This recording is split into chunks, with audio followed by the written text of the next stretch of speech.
안녕하세요, 여러분. 혹시 988234 이 숫자 들어보셨어요? 아, 그거요.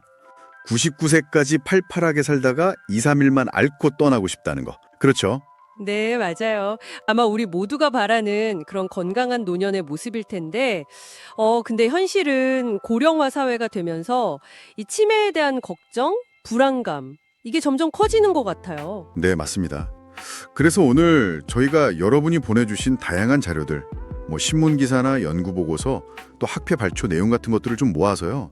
이 치매라는 주제를 한번 속속들이 파헤쳐보려고 합니다. 오, 좋네요. 어떤 내용들을 다루나요? 네, 그래서 한국의 치매 현황이 지금 어떤지, 그리고 우리가 흔히 좀 잘못 알고 있는 오해는 없는지, 또 예방을 위해서 뭘 할 수 있는지, 그리고 많은 분들이 정말 궁금해하시는 거, 치료제 개발, 이게 어디까지 와 있는지 좀 깊이 있게 살펴보려고 해요. 아, 좋습니다. 그냥 막연하게 불안해하는 것보다는 정확한 정보를 아는 게 중요하잖아요.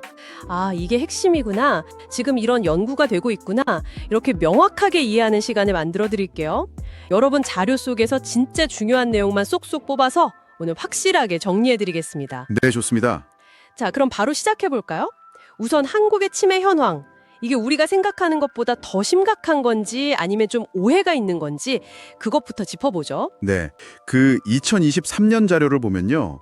65세 이상 어르신들 10분 중에 거의 한 분, 그러니까 9.25% 정도가 치매를 앓고 계신 걸로 나타났어요. 열에 한 분.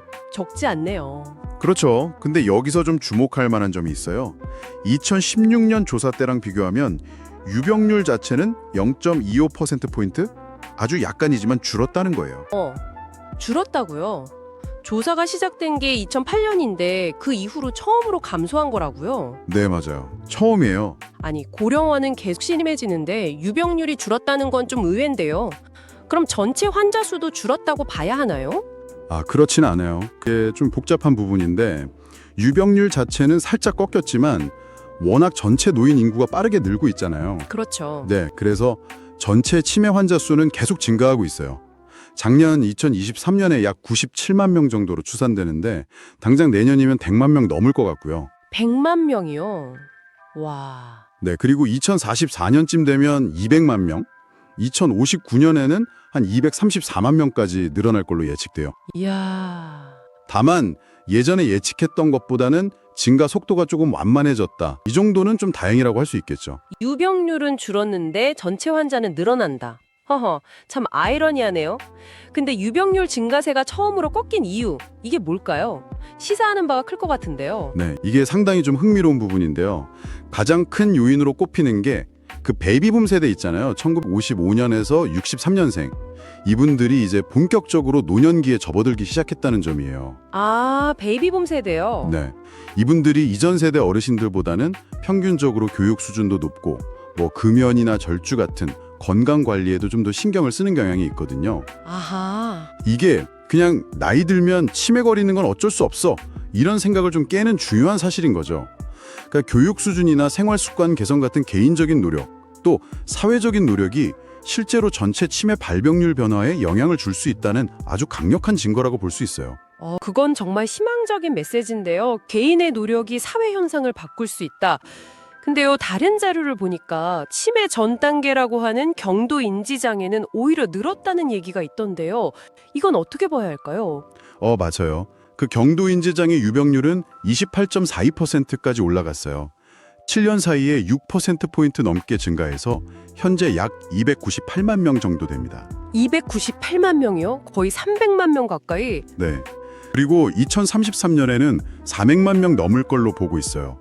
근데 이게 어쩌면 긍정적인 신호로도 볼 수 있어요. 긍정적이요? 왜죠? 그만큼 경도인지장애 단계에서 조기 진단을 받고 또 적극적으로 관리하는 분들이 늘어났다는 뜻일 수도 있거든요. 그러면서 실제 치매로 진행되는 걸 늦추는 효과가 나타나고 있다, 이렇게 해석할 여지도 있는 거죠. 아, 조기 발견과 관리의 중요성이 여기서 또 드러나는군요. 그렇죠. 정말 중요합니다. 하긴. 근데 사실 치매 진단을 받으면 환자 본인도 너무 힘들지만 그 주변 가족들의 어려움도 진짜 이만저만이 아니잖아요. 자료에도 그런 내용들이 있었죠. 네, 맞아요. 현실적인 부담이 정말 상당합니다. 치매 환자분들은 평균적으로 5개 넘는 다른 만성질환을 같이 갖고 계신 경우가 많아요. 일반 노인은 한 2.2개 정도인데 비해서요. 5개 이상이요? 네. 그리고 우울 수준도 2배나 높고요. 또 가족들 중 절반 가까이 45% 이상이 돌봄 부담을 느낀다고 답했는데 특히 그중에서도 경제적인 부담이 가장 크다고 하셨어요. 그렇죠. 비용이 만만치 않을 텐데요. 네. 연간 관리 비용만 봐도요. 집에서 지역사회 서비스 이용하시면 1,700만 원이 넘고 시설이나 병원에 계시면 3,100만 원 이상으로 추산되니까요. 이게 개인뿐만 아니라 사회 전체적으로도 정말 큰 부담이죠. 그렇네요. 이런 현실 때문에라도 예방하고 치료하는 게 더 절실해지는 것 같습니다. 맞습니다. 자, 그럼 이제 많은 분들이 치매에 대해서 갖고 계실 법한 궁금증이나 오해들, 이걸 좀 풀어보는 시간으로 가보겠습니다. 가장 흔한 생각 중 하나가 치매는 그냥 노인들만 걸리는 병 아니야? 하는 거예요. 그거 좋은 질문인데요. 실제로 치매 환자 10명 중에 1명 정도는 65세 이전에 발병하는 조발성 치매예요. 젊은 치매라고도 하죠. 10명 중 1명이요? 네. 심지어 요즘에는 발병 연령이 점점 더 낮아지는 추세이기도 하고요. 근데 안타깝게도 이 조발성 치매는 노인성 치매보다 병의 진행 속도가 더 빠른 경우가 많아서 젊다고 그냥 안심할 수만은 없는 거죠. 10%면 결코 적은 숫자가 아니네요. 또 사람들이 많이 헷갈리는 게 그냥 깜빡깜빡하는 건망증이랑 초기 치매를 구분하는 거잖아요. 뭐가 다른 걸까요, 정확히? 건망증은 주로 좀 사소한 일들 있잖아요. 예를 들어 물건 어디 뒀는지 잠깐 잊거나 어떤 일의 세세한 부분을 기억 못하는 거. 근데 누가 힌트를 주면 맞다 하고 떠올리는 경우가 많죠. 네네. 근데 초기 치매의 기억장애는 좀 달라요. 방금 나눈 대화 내용 전체를 잊어버린다거나 중요한 약속 자체를 까맣게 잊는다거나 특히 최근에 있었던 중요한 사건 위주로 기억의 구멍이 뻥 뚫리는 거죠. 힌트를 줘도 전혀 기억을 못하는 경우가 많고요. 뭐랄까 경험 자체가 그냥 사라지는 느낌. 거기에 가깝다고 보시면 돼요. 경험 자체가 사라진다. 확실히 차원이 다른 느낌이네요. 그럼 이런 질문은 어때요? 치매는 한 번 걸리면 그냥 끝인가요? 치료는 아예 불가능한 거죠? 이렇게 생각하는 분들 많잖아요. 그것도 정말 많이 하시는 질문인데요. 꼭 그렇지는 않아요. 치매 원인이 정말 다양하거든요. 물론 알츠하이머병처럼 아직 완치가 어려운 퇴행성 뇌질환이 가장 흔하긴 하지만요. 네?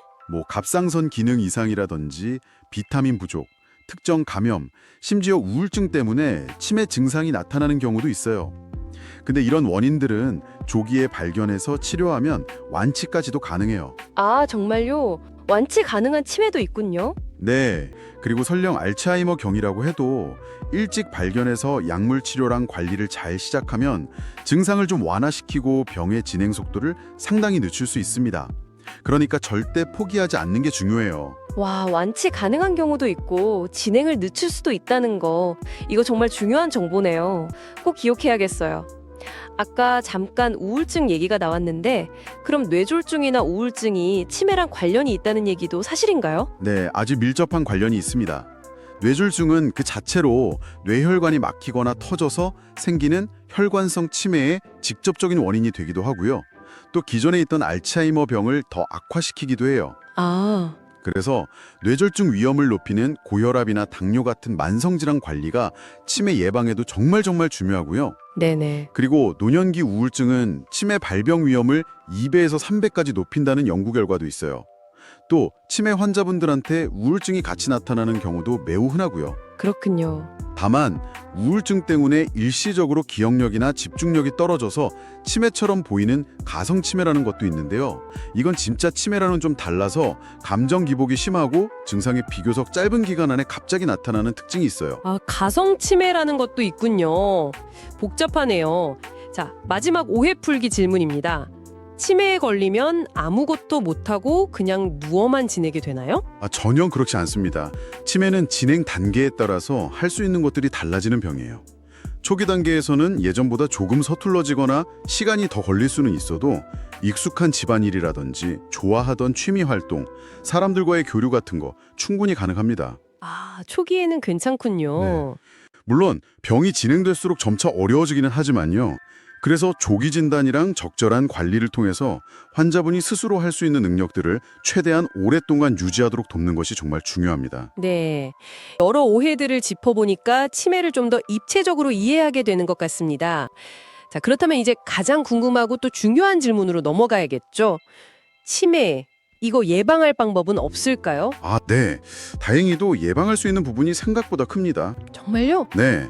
2020년에 세계적으로 아주 유명한 의학 학술지죠. 란셋 위원회에서 발표한 보고서가 있는데요. 이게 아주 중요해요. 우리가 생활 속에서 조절할 수 있는 12가지 위험 요인을 잘 관리하면 치매 발병 자체를 막거나 발병 시기를 최대 40%까지 늦출 수 있다고 합니다. 40%요? 와, 잠시만요. 40%면 정말 엄청난 수치인데요? 그냥 운명처럼 받아들일 게 아니라 우리가 적극적으로 뭔가 할 수 있다는 거잖아요. 그렇죠. 바로 그겁니다. 와, 그 12가지 위험 요인 구체적으로 뭔가요? 너무 궁금한데요? 네, 그 연구팀이 이걸 생애 주기에 맞춰서 제시했어요. 먼저 비교적 젊은 시기, 45세 미만에서는 낮은 교육 수준, 이게 7.1% 정도로 기여도가 가장 크고요. 아, 교육 수준이요. 네. 그리고 중년기 45세에서 65세 사이에는 난청, 이게 8.2%로 가장 높았어요. 그 외에 머리 외상 경험 3.4%, 고혈압 1.9%, 과도한 응주, 주 21단위 이상 0.8%, 비만 0.7% 이런 것들이 주요 위험 요인으로 꼽혔습니다. 난청이 가장 높네요. 의외인데요? 그렇죠. 그리고 노년기 65세 이상에서는 흡연 5.2%, 우울증 3.9%, 사회적 고립 3.5%, 신체활동 부족 1.6%, 그리고 대기 오염 노출 2.3%, 당뇨병 1.1% 등이 위험 요인으로 지목됐어요. 와, 정말 다양한 요인들이 얽혀 있네요. 특히 난청이나 대기오염 같은 건 좀 의외라고 생각하실 분들도 많을 것 같아요. 근데 이 12가지를 다 관리하는 게 현실적으로 가능할까요?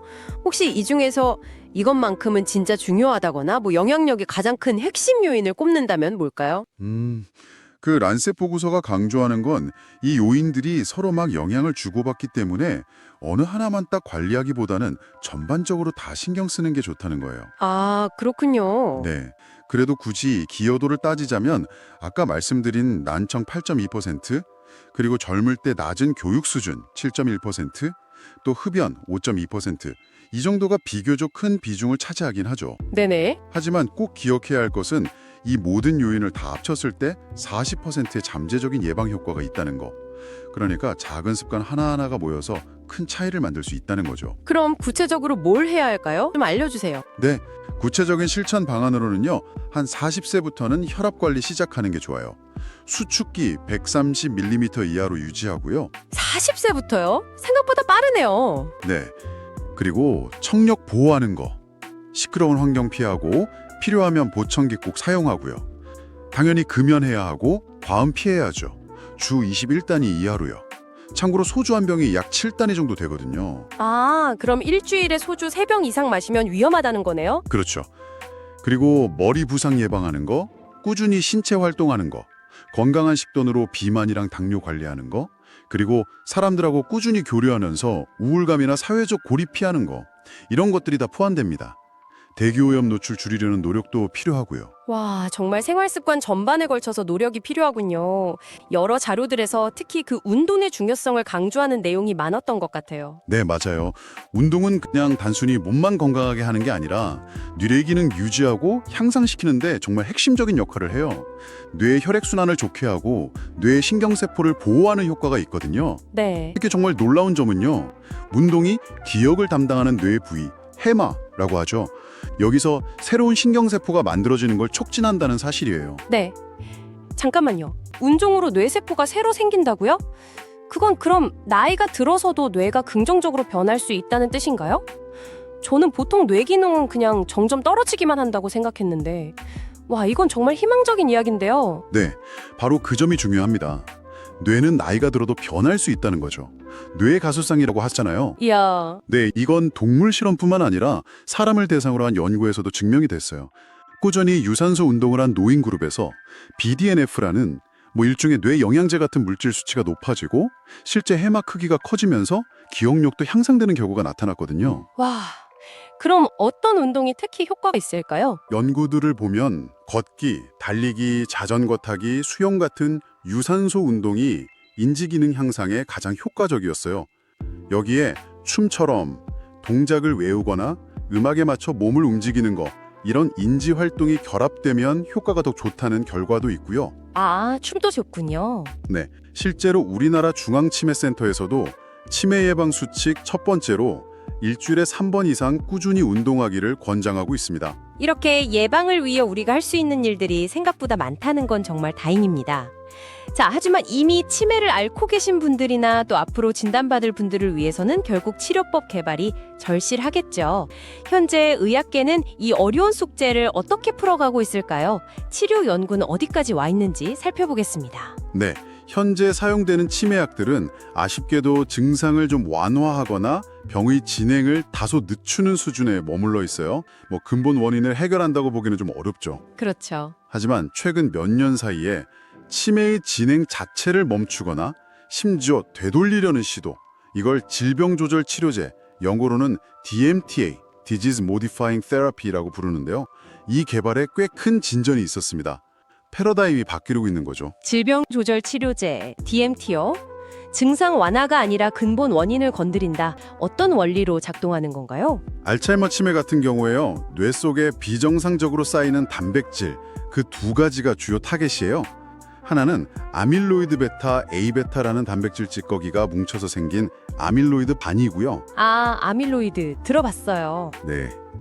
다른 하나는 타우 단백질이 변형돼서 엉겨붙은 심경섬유 다발이라는 거예요.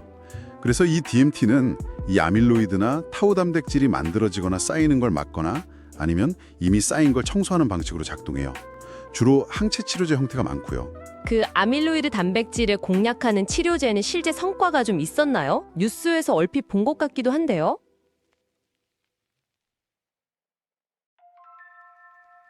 네, 성과도 있었고 동시에 숙제도 좀 안겨졌죠. 2021년에 미국 FDA에서 처음으로 조건부 승인을 받은 아밀로이드 항체 치료제 아두카누맙이라고 있었는데요. 이게 나오면서 정말 큰 기대를 모았어요. 네네. 근데 임상 효과에 대한 논란도 좀 있었고 RAI라고 부르는 뇌 부종이나 미세출혈 같은 부작용 위험, 그리고 약값이 너무 비싼 거, 이런 게 문제로 지적됐었죠. 아, 그랬군요. 하지만 그 이후에 나온 다른 아밀로이드 항체 약물들, 레카네밥이나 도나네밥 같은 약들이 임상시험에서 좀 더 명확한 효과를 보여주면서 FDA 승인을 받거나 지금 승인 심사 중이에요. 오, 다행이네요. 네, 여전히 그 ARIA 부작용은 주의해야 하고 비용 문제도 남아있긴 하지만 그래도 치매의 진행을 늦출 수 있다는 가능성을 실제로 보여줬다는 점에서 의미가 크다고 할 수 있죠. 물론 과거에 아밀로이드 생성을 막거나 응집을 억제하려던 수많은 시도들이 실패했던 역사를 생각하면 아직 갈 길이 멀다고 볼 수도 있고요. 처음 나온 약의 논란에도 불구하고 후속 약들이 가능성을 보여주고 있다니 정말 다행이네요. 그럼 다른 원인 단백질인 그 타우 단백질을 타겟으로 하는 치료제는 좀 어떤가요? 그 타우 단백질 축적이 실제 치매 증상이랑 더 직접적인 관련이 있다는 연구들이 많아서요. 타우 타겟 치료제에 대한 기대도 아주 큽니다. 네. 타우 단백질이 엉기는 걸 막거나 아니면 우리 몸의 면역 시스템을 이용해서 제거하는 방식, 백신이나 항체 같은 걸로 연구가 진행 중인데요. 일부 백신 연구에서 좀 긍정적인 초기 결과가 나오기도 했지만 여러 항체 약물 임상시험에서는 아직 뚜렷한 성공 소식은 들려오지 않고 있어요. 타우는 아직 좀 더딘가 보네요. 네, 아밀로이드 타겟 약물보다는 개발 속도가 다소 더딘 편이지만 그래도 아주 중요한 연구 방향임에는 틀림없습니다. 아밀로이드와 타우 외에 또 다른 접근법들도 연구되고 있나요? 뭔가 새로운 거 없나요? 네, 아주 다양해요. 예를 들면 뇌 속에 있는 면역세포이자 청소부 역할을 하는 미세악요세포라고 있거든요. 이 세포의 기능을 조절해서 신경 염증을 줄이라는 연구가 아주 활발하고요. 오, 면역세포요? 네, 그리고 손상된 신경세포를 대체하거나 보호하기 위한 줄기세포 치료 연구도 꾸준히 진행 중인데 특히 이건 국내 기업들이 아주 적극적이에요. 아직 뚜렷한 성공 사례는 좀 드물지만요. 줄기세포 치료는 뉴스에서 가끔 봤어요. 그렇죠. 또 우리 장 속 미생물 환경이 뇌 기능이랑 건강에 직접 영향을 준다는 장내축 이론이라고 있거든요. 여기에 기반해서 장내 미생물을 조절해서 치매를 치료하려는 연구도 있어요. 장이랑 뇌가 연결되어 있다고요? 신기하네요. 네, 그 외에도 기존 당뇨병 치료제를 활용한다거나 세포 에너지 공장인 미토콘드리아 기능을 개선하는 등 정말 다양한 각도에서 치매 정복을 위한 노력이 이루어지고 있습니다. 국내 제약사들도 펩타이드나 줄기세포, 먹는 약, 경구용 같은 다양한 방식으로 신약 개발에 도전하고 있고요. 기존 약물을 좀 더 사용하기 편하게 패치 형태로 개발하는 노력도 있고요. 와, 정말 다각도로 연구가 진행되고 있군요.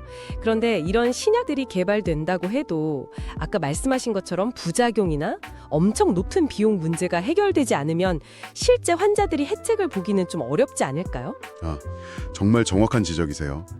효능과 안정성 확보는 기본이고요. 환자들이 실제로 접근 가능하도록 비용 문제를 해결하는 거, 그리고 아까 말씀드린 AR이와 같은 부작용을 효과적으로 모니터링하고 관리할 수 있는 시스템을 구축하는 거, 이게 정말 매우 중요합니다. 네. 또 이런 약들은 대부분 초기 치매 환자에게 더 효과적일 가능성이 높거든요. 그래서 정확한 조기 진단 기술의 발전도 함께 이루어져야 하고요. 신약 개발과 함께 이런 여러 과제들을 같이 해결하기 위한 노력이 병행되어야 진정한 의미의 치료가 가능해질 겁니다. 신약 개발만큼이나 중요한 과제들이 산적해 있군요. 자, 마지막으로 치매 환자와 그 가족들을 위한 지원에 대해서도 다시 한번 짚어봐야 할 것 같습니다. 앞서 현실적인 어려움이 정말 크다고 하셨는데요. 네, 맞습니다. 환자분들은 여러 건강 문제를 동시에 안고 계시고 가족들은 신체적으로나 정신적으로 또 경제적으로 정말 큰 부담을 지게 되죠. 그렇죠. 따라서 환자에게는 단순히 치매 증상 관리뿐만 아니라 함께 갖고 있는 다른 질환들, 또 우울증 같은 정신건강 문제까지 다 함께 살피는 포괄적인 접근이 꼭 필요해요. 특히 불안이나 공격성 같은 행동심리 증상, PTSD 관리가 중요한데요. 이때 약물을 바로 쓰기보다는 환경을 좀 바꿔주거나 환자가 편안함을 느낄 수 있도록 돕는 비약물적인 방법을 먼저 시도하는 것이 권장됩니다. 환자 돈인도 힘들지만 정말 곁에서 지켜보는 가족들의 고통도 클 것 같아요. 저도 주변에서 그런 경우를 보면서 참 안타까웠던 적이 있는데요. 이런 가족들을 위한 실질적인 지원이 정말 중요하겠네요. 그렇습니다. 가족들이 지치지 않고 돌봄을 계속 이어갈 수 있도록 돕는 게 정말 필수적이에요. 치매에 대한 정확한 정보를 제공하고 돌봄 기술을 교육하고 또 정서적인 지지를 위한 상담, 그리고 잠시라도 좀 쉴 수 있는 치매 가족 휴가제 같은 서비스 확대가 필요합니다. 네네. 실제로 연구들을 봐도요, 가족 돌봄자를 위한 지원 프로그램이 장기적으로 봤을 때 가족의 우울감을 낮추고 삶의 질을 높이는 데 효과가 있다고 나타났어요.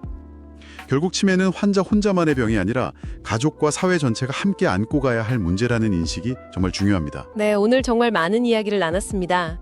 치매, 분명 우리 사회가 안고 있는 큰 숙제임에는 틀림없지만 오늘 저희가 살펴본 것처럼 생활습관 개선을 통해서 최대 40%까지 발병 위험을 낮출 수 있다는 그런 희망적인 측면도 분명히 있고요. 그렇죠. 그리고 치료제 개발 역시 더디게 느껴질 수도 있지만 분명 근본 원인을 향해서 조금씩 나아가고 있다는 것을 확인할 수 있었습니다. 맞습니다.